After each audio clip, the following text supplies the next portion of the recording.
जी अस्सलाम वालेकुम तमाम वीडियो वेखने वाले दोस्तों बजुर्गों ते चंद शेरां दी हाज़री तुहाडे सामने पेश करने आ। अव्वल सिफत है सिफतां वालड़े दी ते सिफतां वालड़ा रब रहमान मियाँ।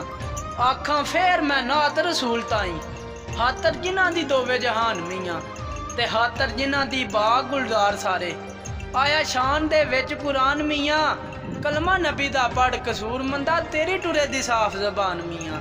हाँ जी भाई मुदत्तर साहब ते बाबे होरी लिखदे ने मैं मन्निया अर्श अजीम दा बड़ा रुतबा। वाह क्या बात। मैं मन्निया अर्श अजीम दा बड़ा रुतबा परशाना वध ने उस जमीन दियां जिथे होया हजूर दा नूर रखदस। लाइटां चमकियां दुरे यतीम दियां ते अरशां तो वध ओ मदीने दियां हैन गलियां तलियां लगियां जिथे मोहम्मद अमीन दियां ओ तक तक मदीने वाल कसूर मंदा ओ अखां पक गईयां ने अर्श अजीम दियां। क्या बात बहुत आला।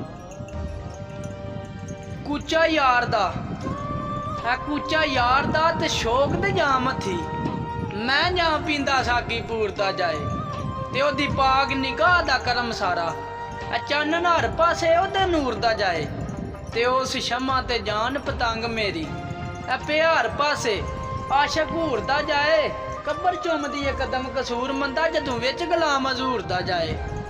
ते बाबे होरी लिखदे ने भुखी दुनिया ते भुख दा भी विरद करदी ओ तस्बीह भुख ते ही भोटा मारदी है ते ढोल भुख दे लै चढ़ी है कोठियां ते ऊंचे हर्ज वाला डगा भी मारदी है ए गलियां मंदरां मस्जिदां विच काबे पई भुख दे खंभ खलार दी है ओ कसूर मंद नूं भी भुख दी विच भरिया ओ कदे याद ना आई सरकार दी।